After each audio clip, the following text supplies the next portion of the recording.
जब तक नया वेतन आयोग लागू नहीं होता तब तक डीए का क्या होगा, ये सवाल हर किसी के मन में है।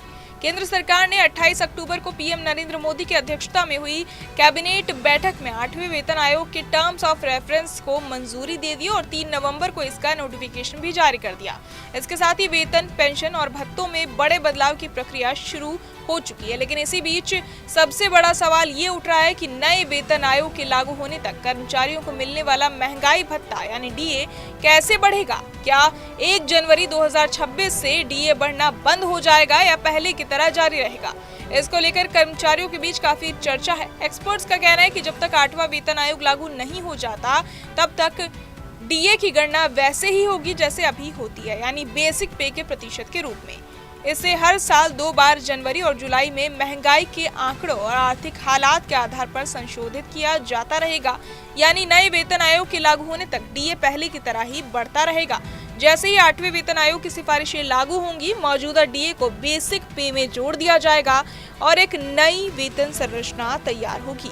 इससे वेतन, भत्तों और पेंशन तीनों पर असर बढ़ेगा।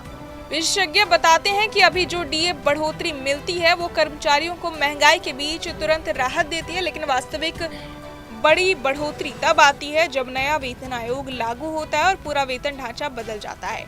डीए की अहमियत समझना भी जरूरी है। सरकारी कर्मचारियों के वेतन में बेसिक पे, डीए, एचआरए, टीए और कई तरह के भत्ते शामिल होते हैं। समय के साथ वेतन में बेसिक पे का हिस्सा पहले 65% हुआ करता था, जो अब घटकर लगभग 50% रह गया, यानी अब कुल वेतन का बड़ा हिस्सा भत्तों पर निर्भर करता है।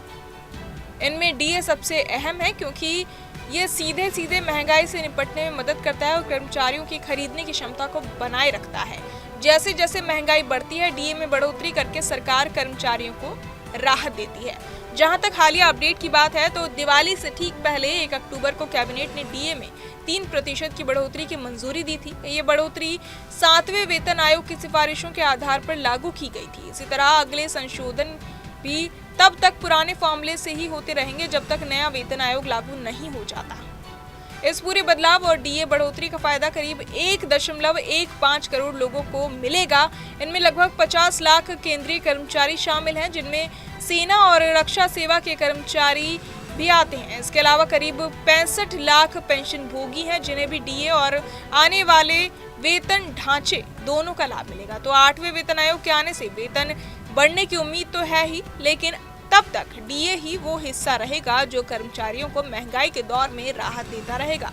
बहरहाल इस पूरी खबर को सुनकर आप क्या कुछ सोचते हैं, हमें कमेंट बॉक्स में